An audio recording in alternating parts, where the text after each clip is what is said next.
ಎಲ್ರಿಗೂ ನಮಸ್ಕಾರ. ಆಮ್, ನಾನು ತುಂಬ ಸಾರಿ ಕೇಳಿದ್ದೀನಿ, ಹೆಣ್ಣಿಗೆ ಹೆಣ್ಣೇ ಶತ್ರು ಅಂತ. ನಿಮ್ಗೇನು ಅನಿಸುತ್ತೆ, ಅದು ನಿಜ ಅನಿಸುತ್ತಾ? ಹೆಣ್ಣಿಗೆ ಹೆಣ್ಣೇ ಶತ್ರುನಾ? ಯಾರೋ ಒಂದಿಬ್ಬರು ಕಿತ್ತಾಡಿಕೊಂಡು ಅವರಿಂದ ಇವ್ರಿಗೆ ಸಮಸ್ಯೆ ಆಯಿತು, ಇವರಿಂದ ಅವ್ರಿಗೆ ಸಮಸ್ಯೆ ಆಯಿತು ಅಂದ ತಕ್ಷಣ, ಓ, ಹೆಣ್ಣಿಗೆ ಹೆಣ್ಣೇ ಶತ್ರು ಅಲ್ವಾ, ಆ ಮಾತೆಷ್ಟು ನಿಜ ಅಲ್ವಾ ಅಲ್ವಾ ಅಲ್ವಾ ಅಂತ ತುಂಬ ಕಮೆಂಟ್ಸ್ ಹಾಕ್ತಾರೆ. ಹುಡುಗರು ಕಮೆಂಟ್ಸ್ ಹಾಕಿದ್ರೆ ಪರವಾಗಿಲ್ಲ, ಹುಡುಗಿರು ಕೂಡ ಹಾಕ್ತಾರೆ. ನನಗೆ ಅವ್ರು ನೋಡಿದ್ರೆ ಪಾಪ ಅನಿಸುತ್ತೆ.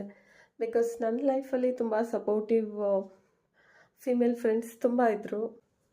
ಮತ್ತು ಹೇಳಬೇಕಂದ್ರೆ ನಾವು ಯಾವತ್ತೂ ಗಂಡಿಗೆ ಗಂಡು ಶತ್ರು ಅಂತ ನಾವು ಯಾವತ್ತೂ ಹೇಳೋದೇ ಇಲ್ಲ. ಫಾರ್ ಎಕ್ಸಾಂಪಲ್ ನೋಡಿ, ನೀವು ವರ್ಲ್ಡ್ ವಾರ್ಸ್ ಯಾರು ಮಾಡಿದರು? ಗಂಡಸರು ಕಿತ್ತಾಡ್ಕೊಂಡಿರೋದು. ಯಾವುದೇ ವಾರ್ಸ್ ತಗೊಳ್ಳಿ, 90% ಮೇಲೆ ಗಂಡಸರೇ ಕಿತ್ತಾಡಿರೋದು. ಅದ್ಯಾರು ಹೆಂಗಸರು ಕಿತ್ತಾಡ್ಕೊಂಡು ಯುದ್ಧ ಎಲ್ಲ ನಾವು ಮಾಡೇ ಇಲ್ಲ. ಆದ್ರೂ ಅಷ್ಟು ದೂರ ಹೋಗಲಿಲ್ಲ ಅಂದರೂ ನಮ್ಮ ಸುತ್ತಮುತ್ತನೂ ಫ್ರೆಂಡ್ಶಿಪ್ ಅಂತ ಹೇಳಿ ದುಡ್ಡು ಮೋಸ ಮಾಡೋದಾಗಲಿ, ಕೊಲೆನೇ ಮಾಡಿಬಿಡೋದಾಗಲಿ ಗಂಡಸರು ಮಾಡ್ತಾರೆ. ಹೆಂಗಸರು ತೀರಾ ಕಡಿಮೆ ಮಾಡೋದು. ಆದರೂ ನಾವು ಗಂಡಸ್ರಿಗೆ ಶತ್ರು ಆ ಥರ ಎಲ್ಲ ಹೇಳಲ್ಲ ಅಲ್ವಾ? ಯಾಕೆ ಹುಡುಗಿರಿಗೆ ಥರ ಹೇಳಿ ಎತ್ತು ಕಟ್ಟೋದು? ನಿಮ್ಗೇನು ಅನಿಸುತ್ತೆ? ಕಮೆಂಟ್ ಮಾಡಿ.